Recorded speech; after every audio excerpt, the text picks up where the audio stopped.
Department, search warrant.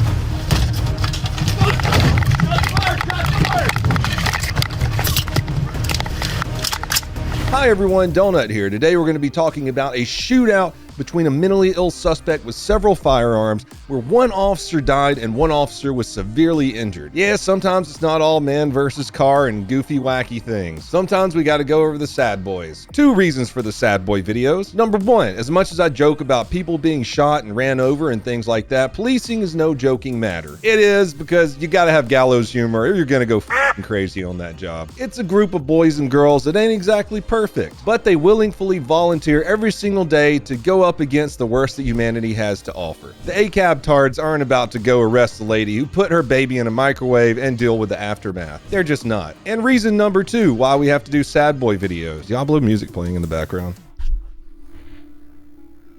Okay, a little bit of Diablo music was playing in the background, but I'm not re-recording that, guys.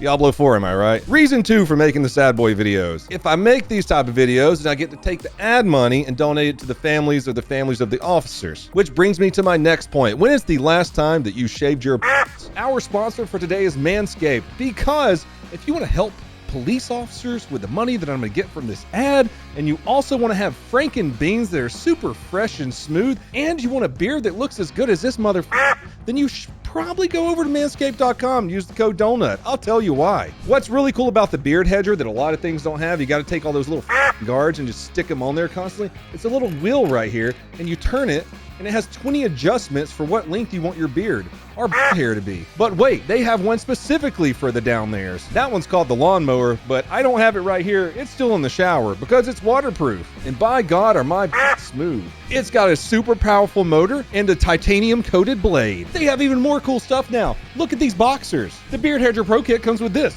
oils, creams, brushes, everything. The Ultra Smooth package makes sure those boys are like eggs. Shaving care for down there. I'm talking about your You can get the lawnmower made for your junk and the weed whacker made for your ears and nose hairs, both inside the Performance Package 4.0. It includes the Crop Preserver, Crop Reviver, and also comes with 2 free gifts: the Shed Travel Bag and a pair of the Manscaped Boxer Briefs. You can get all sorts of cool stuff over at manscaped.com by using the code DONUT, where you get 20% off and free international shipping. You can't beat that to have smooth and clean junk. Let's shootings. May 8th, 2021. Yep, it's been 2 years since this shooting happened, but all the agencies involved finally finished their investigation, and they released the body camera last week. San Luis Obispo, that's a weird name. Police there received reports that a local business has been burgled. They responded, no bad guys were found, so a report was taken, evidence was gathered, and the police went on their merry way. One piece of evidence that was gathered, though, was security camera footage. 22 hours later, another burglary of a business call came in that was only a couple blocks away from the first one. Same thing happened. Police responded, no bad guy, but there was more security footage. When detectives were done with their 4-hour lunch break at McDonald's, they reviewed the footage and determined that the burgles were committed by the same man, but they couldn't tell who he was right away because he was wearing a mask like a sneaky little slut. No, I didn't mean to launch Diablo. I'm subconsciously launching Diablo now. How about logging in? Bitch. Oh, it crashed. Speaking of detectives at McDonald's, I said in my last video, if someone could find me this obscure Japanese magazine about fat American police officers, I would give you $1,000 and shout you out in the next video or whenever I get it. Well, a giant cornbread eating motherfucker from Kentucky who currently lives in Japan with his family found it for me immediately. Thank you to everyone that sent me emails trying to find that for me. I had about 20 or 30. You guys were really trying to get that bag. Probably not worth $1,000. Well, I know it's not worth $1,000, but it was a fun little contest exercise for everyone. We should do more stuff like that. Go give Isaac from Osaka a follow. I'll throw a link to his Instagram below. Back to the burgles. This smash and grab mastermind is still on the loose, terrorizing local businesses in this weird ass named town. And a couple days later, he struck again. Then another time a couple of miles away from that one. Enhance. Enhance. Enhance. That's the same truck as the first 2 businesses. That's 4 whole burgles in just a couple days. This menace needs to be stopped immediately. One of the business owners was watching that footage and said, "Hey, I know that guy. He used to work for me. He was driving the truck to burgle the business that he drove to work every day." He is so smart, SMRT. After finding his address, it was determined he lived smack dab in the middle of every single burgle. Police looked up his history, and from what they could find is he had some little run-ins with police, nothing serious. Their system also showed that he had a couple of welfare checks. A welfare check is where a family member or a neighbor or a friend will call the police and say, hey, can you go check on grandma? You know, I haven't heard from her in a couple weeks. And the police officer goes and they open the door and it smells really bad because grandma had been sitting in there in a recliner in the summer heat with no AC for 2 months and now she's people soup. Anyways, he had a couple of welfare checks the past couple years from his friends and family worrying about him. Every time it turned out to be fine though. In 2020, a family member did call and say, hey, I'm worried about him. I think he might want to hurt police. So pretty much all they could do was call him. And he said, no, I don't want to hurt no police. And it was over. Later that year, another family member called and said they were worried about him having a gun, but seeing as how he's not a felon, they couldn't really go jumping into his apartment to take his weapons. I beg to differ. So nothing was done about that based on the information they had at hand. Still, you should be very cautious when, God, I launched Diablo again on accident.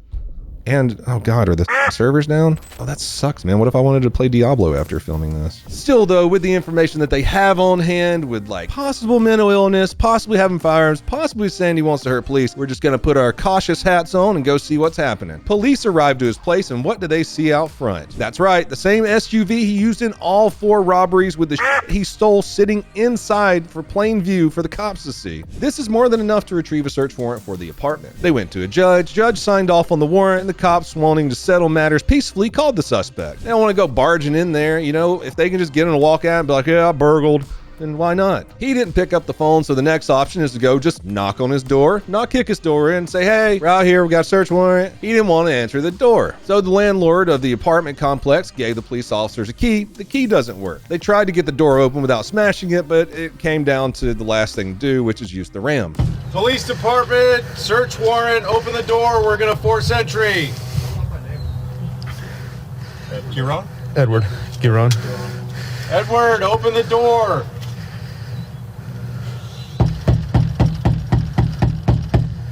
Edward, it's the police department, open the door.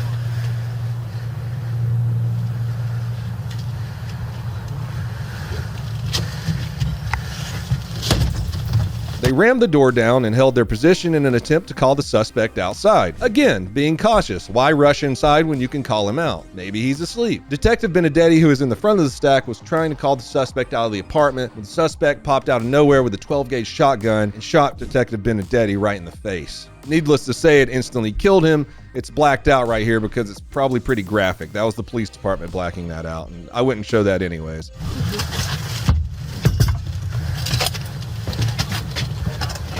Edward, come out here.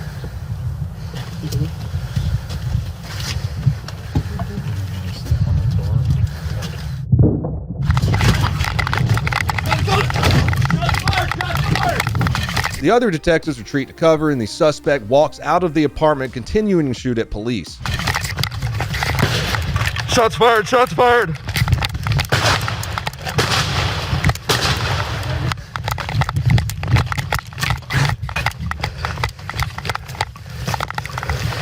He's got a gun. He's shooting at us. All units. All units.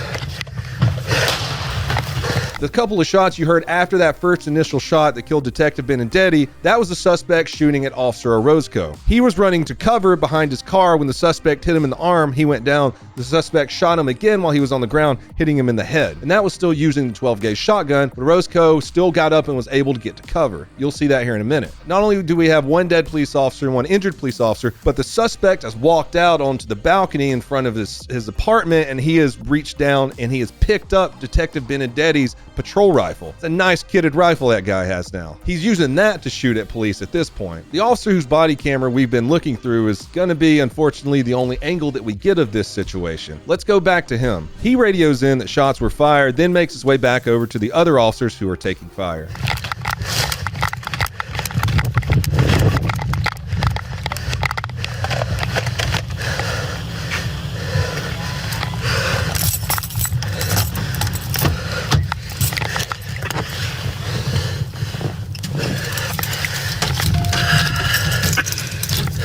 He grabs his patrol rifle out of the truck, then backs up to try and get a better angle on the shooter, who is still at the top of the stairs in front of his apartment. When he has a clear shot, he throws some hate down range, and then he retreats to a better position where he has some cover.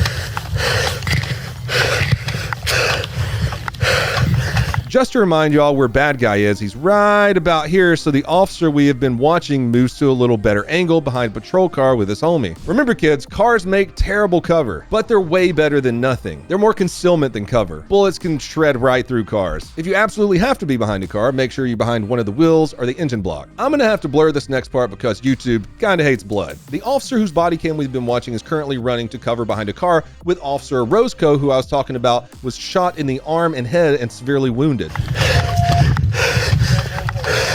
Are you okay, Steve? Hit in the head and arm. Despite being severely injured, the officer is maintaining his composure and keeping his service pistol pointed in the suspect's direction. What a stud.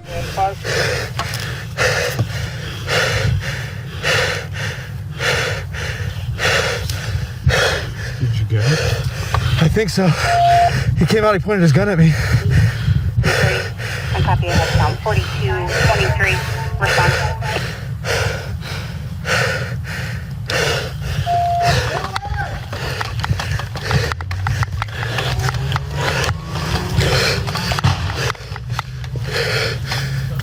If you didn't notice the little counter at the bottom of the screen, the suspect had taken the slain officer's rifle and offed himself. When the officer who we've been watching released that volley of fire, he had hit the suspect a couple of times right there, and Officer Roscoe, who was wounded, had hit the suspect a couple of times. The suspect decides, no, I don't want to do this anymore, goes back into the apartment, and forever sleeps with the officer's patrol rifle he had stolen. He ended up being shot in every arm and leg and his chest. This happens so much where someone does horrible stuff like this and then forever sleeps. Like if we could do one of those things before the other thing, that'd be great. Detective Orozco was rushed to the hospital in critical condition and still suffers from debilitating injuries, according to reports. A GoFundMe for slain Detective Benedetti raised over $635,000 for his family. You might be asking, Donut, what about the money from the ad? I feel that, seeing as how Benedetti's GoFundMe raised $635,000, I'm just going to give the $10,000 to Officer Orozco, so please get in contact with me. I have some money for you. Yes, this happened 2 years ago, and he could be fully recovered, but he's still getting money. Take your family on a vacation or something. Have fun. It turns out after the full investigation was launched, the dude had a huge history of mental illness. He had 14 run-ins with the police and had 6 firearms inside of his apartment which were not registered to him. Well, everyone, that's all I have for you fine people today. If you want to help support the channel, you can go on over to donutoperator.com, get some super sweet merch, or follow me and subscribe on all those other dumb platforms. I love you guys, and as always, have a fantastic day. Ooh, puppy. Whacker.